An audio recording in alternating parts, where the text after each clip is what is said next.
આગળનો ક્વેશ્ચન છે જેમાં સર્કલનું ઇક્વેશન બે કેસ થાય, તમને સેન્ટર અને રેડિયસ આપ્યા હોય અને ઇક્વેશન શોધવાનું કે, અથવા ઇક્વેશન આપ્યું હોય અને સેન્ટર અને રેડિયસ શોધવાનું કે. બંને કેસ આપણે જોઈએ, બંને એકબીજાના કન્વર્સ છે. If suppose you are given centre and radius, તો સેન્ટર એચ કે અને રેડિયસ આર, તો આ ફોર્મ્યુલામાં સીધી વેલ્યુ મૂકવાની છે, સિમ્પ્લિફાય કરવાનું છે.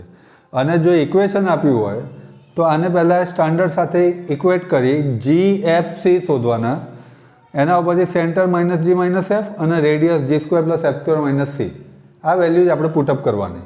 તો let S C first question. Find equation of circle with centre, એટલે તમારે સેન્ટર HK ની વેલ્યુ 2 1 છે અને રેડિયસની વેલ્યુ 2 છે.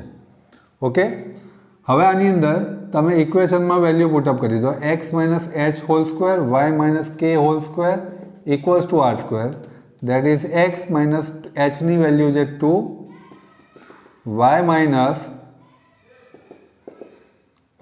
એની વેલ્યુ છે 2, r ઇક્વલ્સ ટુ 2 એટલે 2 નો square.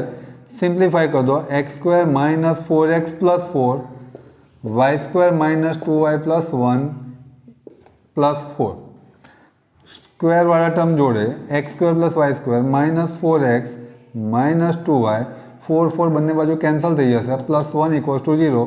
This is your required equation. Converse જોઈએ. Find the centre and radius of the given circle. તો આને આપણે સ્ટાન્ડર્ડ સાથે ઇક્વેટ કરતા, ઇક્વેટિંગ વિથ સ્ટાન્ડર્ડ ઇક્વેશન. તો what you get, 2g equals to -2, that means g ની value થઈ -1, 2f equals to 4, that means f ની value 2 અને c ની વેલ્યુ ઓલરેડી 1 આપણને આપેલી જ છે. આને ખાલી આ સ્ટાન્ડર્ડ ફોર્મ સાથે ઇક્વેટ કરવાનું છે. Now by definition your centre is -g minus f, that is -g, that is minus minus plus 1 and -2, and your radius is square root of g square plus f square minus c, that is square root of g નો square થશે -1 નો square, f square that is 2 નો square minus c ની value છે 1. દોસ્તો 90% student અહીંયા આગળ બહુ મોટી ભૂલ કરે છે. સૂત્ર ધ્યાનથી જુઓ, G square plus F square minus C, એ લોકો જે પેલું યુનિટ 3 વેક્ટરનું હતું ને, G square plus F square plus C square ઠપકારી જ દે છે. એ ભૂલ ના કરતા.